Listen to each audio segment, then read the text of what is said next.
ko xamee Assemblée nationale convoqué une session extraordinaire depuis le lundi 10 août ñu ubbi ko lundi bi am korom tàmbali liggéey bi ordre du jour bu ñu fixé am na ñetti projet de loi ak ñaari proposition de loi ak ay projet de résolution commission d'enquête parlementaire ci projet de loi yi mu nga xam ne texte yi nga xam ne gouvernement moo ko déposé assemblée nationale mun nañ ci lim code du travail code de la sécurité sociale ak projet de loi sur la sécurité numérique proposition de loi yi yu nga xam ne mooy yu député yi déposé député yu faree groupe parlementaire Pastef les Patriotes mën nañ ci lim proposition de loi relative au régime juridique des crédits spéciaux nga xam ne sama collègue Guy Marius Sagna honorable Guy Marius Sagna moo ko déposé ak honorable Mame Diarra Bèye ak honorable Alphonse Mané Sambou ak proposition de loi portant modification de l'article 37 de la Constitution nga xam ne suñu collègue honorable Amadou Ba moo ko déposé su weesoo projet de loi yeeg proposition de loi yi am na ay proposition de résolution portant création de commission d'enquête parlementaire juróom yoo xam ne 5 yoo xam ne groupe parlementaire Pastef les Patriotes moo ko déposé ak benn ba nga xam ne groupe parlementaire Takku Wallu moo ko déposé si yu groupe parlementaire Pastef les Patriotes déposé mun nañ ci lim boo xam ne ci wàllum foncier bi gestion du foncier lay toppatoo mooy lotissement yi ak domaine public maritime benn bu nga xam ne daa bëgg a enquêter ci immeuble patrimoine bâti de l'État nuñ ko cédé surtout dans des conditions irrégulières beneen bi boo xam ne moom ci wàllu marché programme un étudiant un ordinateur bu nga xam ne ministère de l'enseignement supérieur de la recherche et de l'innovation depuis 2017 nañu wax moo ko lancé donc ñu war ko leeral ak benn boo xam ne ci wàllum lu ñuy woowee exonération fiscale yi ak abandon de recettes yi moom la assemblée bëgg a leeral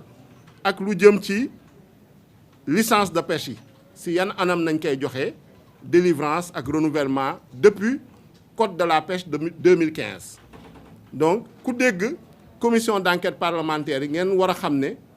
commission d'enquête parlementaire constitution beeg suñu règlement intérieur moo ñu ko may parce que lu ñuy def nii yëpp il faut que nit ñi comprendre suñu prérogative ak suñu compétence constitutionnelle la mooy maanaam suñu sañ-sañ moo tax ñu koy def dafuñu dara loo xam ne romb na constitution beeg romb na suñu règlement intérieur lu ñu constitution bi may lu ñu règlement intérieur bi may si loolu nañuy yem donc commission d'enquête parlementaire yi lu mu ci mën a wax mooy maanaam commission d'enquête parlementaire yi dañ koy ubbi daf composition bi mooy maanaam commission d'enquête bu nekk fukk ak benn député ñoo ko war a composer ñu installer bureau bi ñu tàmbalee seen liggéey mais suñu tàmbalee seen liggéey dinañ am juróom benn weer pour mën a déposer rapport mun nañ ko def ci ñaari weer wala ñetti weer ça dépend ci sujet bu ñuy liggéey mun nañ ko def ci ñeenti weer ça dépend également ci ñu war a déglu mais amul benn commission d'enquête boo xam ne yëkkati nañ ko ngir diw personnalisé ko c'est pas personnalisé maanaam ci ay période ci diir lay nañuy def enquête ba te enquête ba ñëpp ñu doon gérer nga nekk ministre nga nekk directeur mu nga nekk sax koo xam ne yow citoyen nga mais impliqué nga ci sujet bu ñuy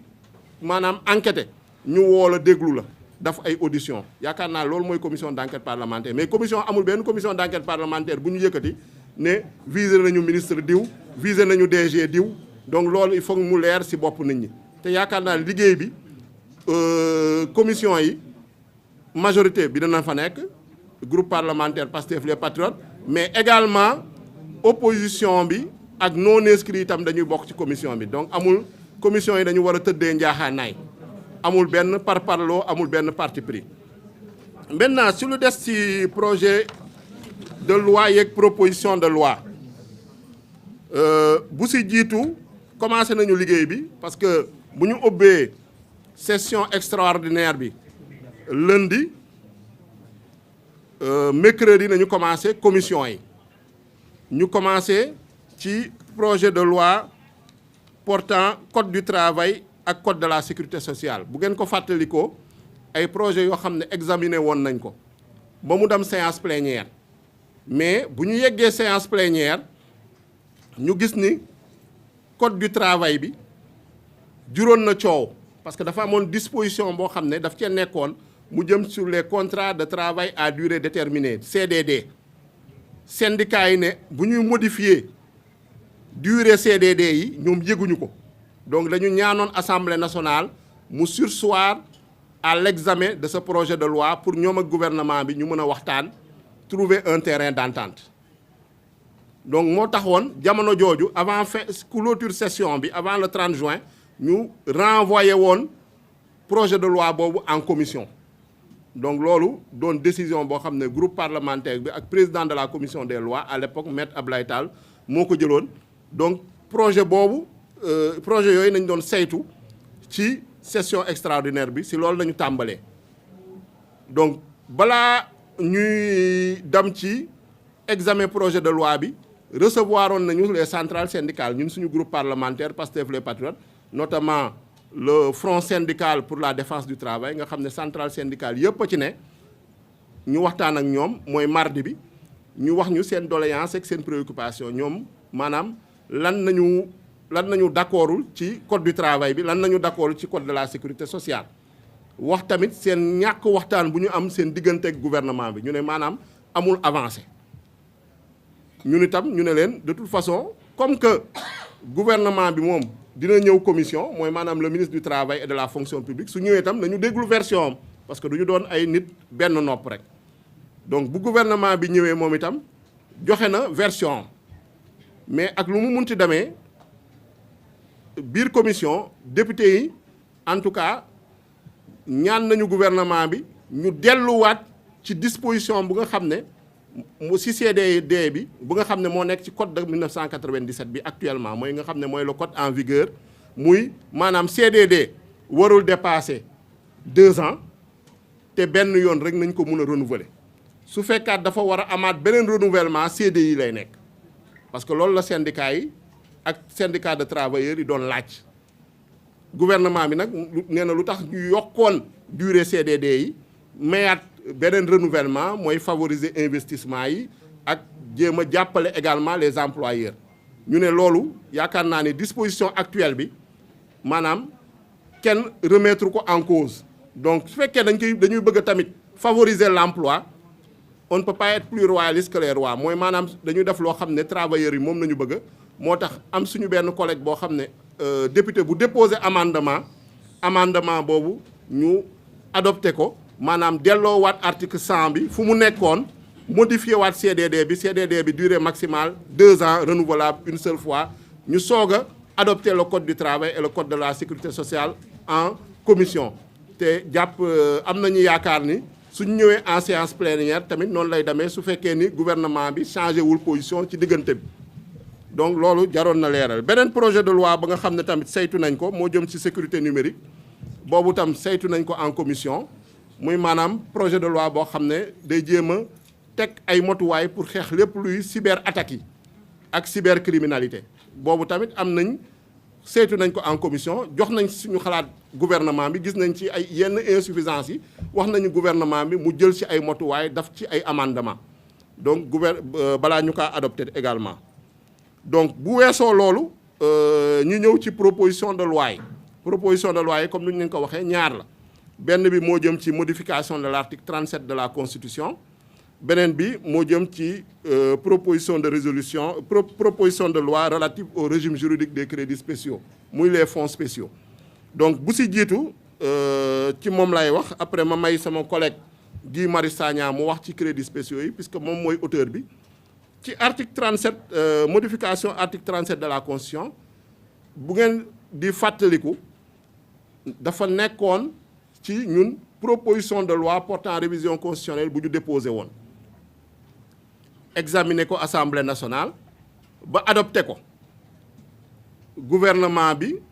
exécutif bi ou du moins président de la République saisiroon conseil constitutionnel à l'époque parce que nee na dafa laajoon vote bloqué maanaam dafa d'accordul woon ci yenn dispositions yu bëri yi mu laajoon vote bloqué assemblée nationale nangu ko woon conseil constitutionnel ne procédure bi jaarul woon yoon moo tax conseil constitutionnel dakkaloon proposition de révision constitutionnelle ba nga xam ne jëloon nañ ko te proposition de révision constitutionnelle boobu lu tax ñu jëloon ko ñëpp fàttaliku ay engagement la woon yu nga xam ne daf nañ fi ay dialogue assise nationale jaar na fi commission nationale de réforme des institutions jaar na fi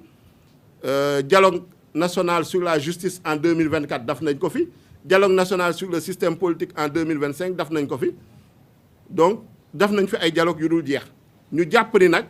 jot na dialogue yooyu ñu traduire ko en réforme ñëpp a ngi fàttaliku président de la république nee woon na réforme yooyu dina ko indi assemblée nationale avant la fin du mois de mars jàll avril jàll kenn déggu ci dara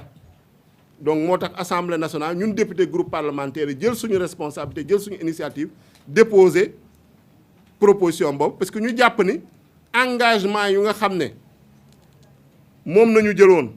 depuis ñu démarré en politique muy 2014 moom nañu jëloon en 2019 moom nañu jëloon en 2024 ba sénégalais yi wóoluñu tey ñu am une majorité parlementaire engagement yooyu il faut que ñu traduire ko en réforme concrète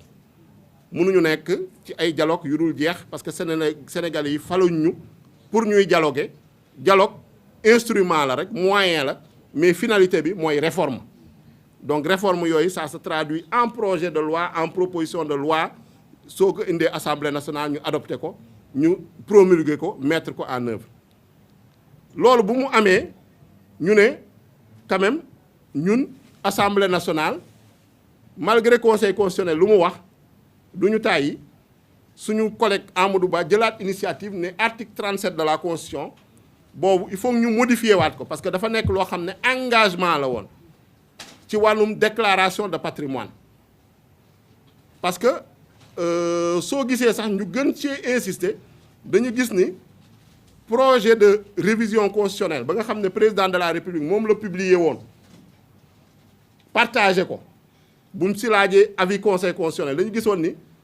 disposition bu nga xam ne moo jëm ci déclaration de patrimoine nekkatu ci woon ñu ne nag loolu jamono jii ba nga xam ne ñun loi sur la déclaration de patrimoine ak loi sur l'OFNAC indi woon nañ ko assemblée nationale en 2025 ñu voté ko yaatal déclaration de patrimoine assemblée nationale par exemple avant loi boobu président assemblée nationale questeurs yi ak trésorier assemblée nationale rek a doon déclarer seen patrimoine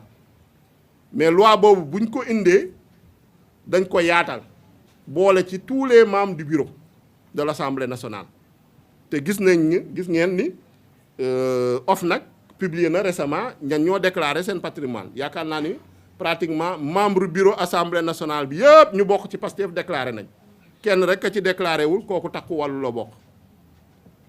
donc ware ni ñun engagement yu ñu jël tamit en tant que loi dañ koy respecté ñu jàpp ni également mënuñu nekk ci débat d'actualité bu mel noonu te soppiwuñu régime déclaration de patrimoine président de la république mu war a doon une déclaration de patrimoine boo xam ne day nekk à l'entrée et à la sortie ba pare ñu publier ko à l'entrée suñu ne à l'entrée mooy suñ ko falee à la sortie mooy su mandat am jeexee mooy maanaam tey même su defee 2 mandats ñu fal ko ñu réélire ko su 2e mandat bi jeexee lay déclarer waat en tout cas patrimoine am pour ñu xool variation entre patrimoine yi lan moo ci am ci diggante bi te loolu lu yenu maanaa la parce que loi sur l'OFNAC également loolu la wax par rapport ak yenn autorités yi muy premier ministre muy président de l'Assemblée nationale ñooñu suñu dañuy déclarer seen patrimoine à l'entrée mais dañuy déclarer également à la sortie pour ñu vérifier waat donc on ne peut pas le président de la République ne peut pas faire moins que lu nekk sur la loi sur la déclaration de patrimoine donc loolu moo tax ñu dugal ko ci constitution bi bañ ko dugalee ci constitution bi nag yónnee nañ ko président de la République bu ko bureau adopté président de la République joxe ci ay observations mais gis nañ ne bu mu ñëwee en commission ministre de la justice ba nga xam ne moo représenté gouvernement daf ci indi ay amendement yu mu ci indi mooy maanaam ñoom dañu bëgg lu nga xam ne moom nañu ne dañuy publier déclaration patrimoine président de la république ñu yaatal ko également ci premier ministre ak président de l'Assemblée nationale. loolu buñ ñu ko présenté commission député yi waxtaan député yi ne loolu tamit gisuñu ci benn problème puisque dañu bëgg mu leer rek kon yaakaar naa ni nañu leeral lépp amendement boobu ñu adopté ko en tout cas ñun suñu groupe parlementaire député yu nekkoon commission à l'unanimité nañu adopté amendement boobu. donc yaakaar naa ni jamono ji en séance plénière texte amendé boobu nañuy présenté muy texte amendé article 37 de la constitution te am nañu yéene également voté ko massivement suñ ko voté massivement nag ñëpp xam nañ ni constitution bi lu mu wax constitution bi nee na loi constitutionnelle bés bu ñu ko adopté à la limite à la majorité des 3/5 président de la république su ko neexee promulguer ko su ko promulguer loi boobu day entrer en vigueur donc gëm nañ ni comme que président de la république maanaam d'accord na ci contenu loi bi parce que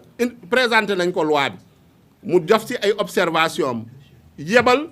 ministre de la justice indi amendement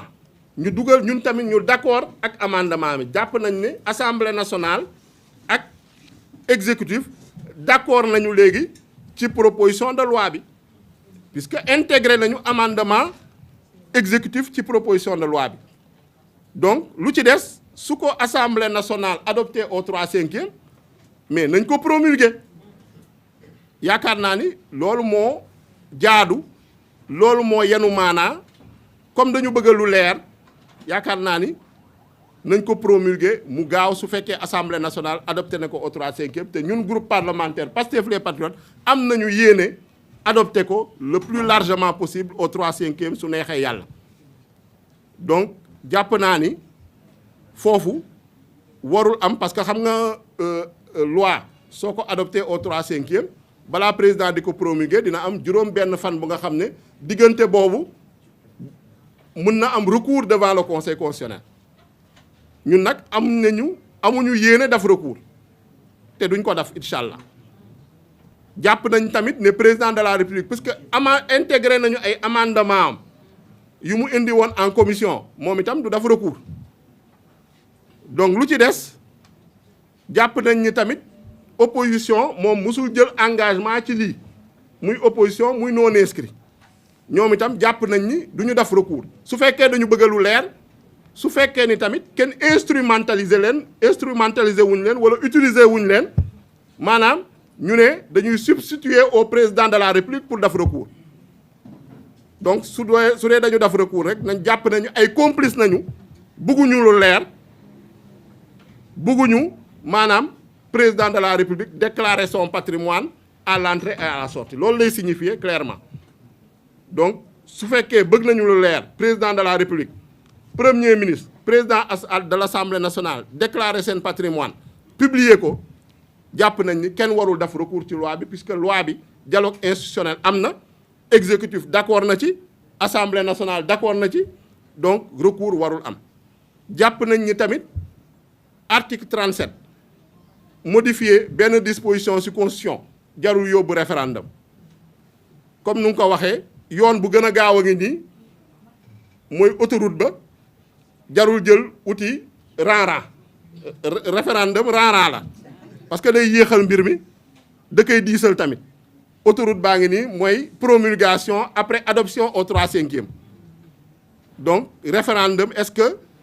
jar na laaj sénégalais yi est-ce que d'accord ngeen ci président de la république premier ministre ak président assemblée nationale ñu publier seen déclaration de patrimoine yaakaar naa benn sénégalais contre ko puisque sénégalais yi ñoo ñu fal pour transparence pour jubanti pour reddition des comptes loolu nag jarul def référendum parce que xaalis dañu yàq xaalis rek ñoo ngi wax ni élection locale war nañ ko organiser malgré que président fixé gul date bi mu ngi bëgg a yéex ñoo ngi ne soo moytul ñu tas assemblée nationale mooy élection législative mun na am donc jàpp nañ ni pour modifier benn disposition constitution quand même jarul dem référendum ku bëgg a da ku ne day yóbbu référendum mooy maanaam bëggoo lu leer bëggoo déclarer bëggoo publier sa patrimoine bëggoo déclarer sa patrimoine à la sortie donc loolu nañu bëggoon leeral ci mbirum article 37 déclaration de patrimoine en tout cas ñun majorité ñun groupe parlementaire Pastef les Patriotes taxaw nañu pour wëyal réforme boobu te alhamdulilah bii yoon maanaam proposition bu ñu adopté en commission majorité bi d'accord na ci exécutif également d'accord na ci parce que amendement bee ngi ci biir yaakaar naa ne suñu ñëwee en séance plénière benn problème waru cee am suñu adopté rek président lu koy dese juróom benn fan yooyu su jàllee te amul recours te xam naa ne ñun duñu def recours président du def recours te jàpp nañ tamit député opposition yeeg député non inscrit su fekkee ne dañu mënewuñu combat mercenariat ñoom itam duñu def recours suñ ko defee rek ça veut dire que dafa am complicité ak ñoom ak exécutif bi ñoo ngi mën a benn combat bu dul seen combat ñoom itam suñu deful recours yaakaar naa juróom benn fan yooyu su jàllee avant mois d'août bi di jeex loi boobu war nañ ko promulguer incha allah su neexee yàlla donc loolu laa bëggoon leeral ci mbirum article 37 de la constitution balaa may bàyyi sama collègue honorable Guy Marius Sagna mu ñëw wax ci wàllum crédits spéciaux après ñu résumé lu ñu wax également en français su neexee yàlla jërëjëf. jërëjëf président Ayib mbokk yi ñu ngi leen di nuyu.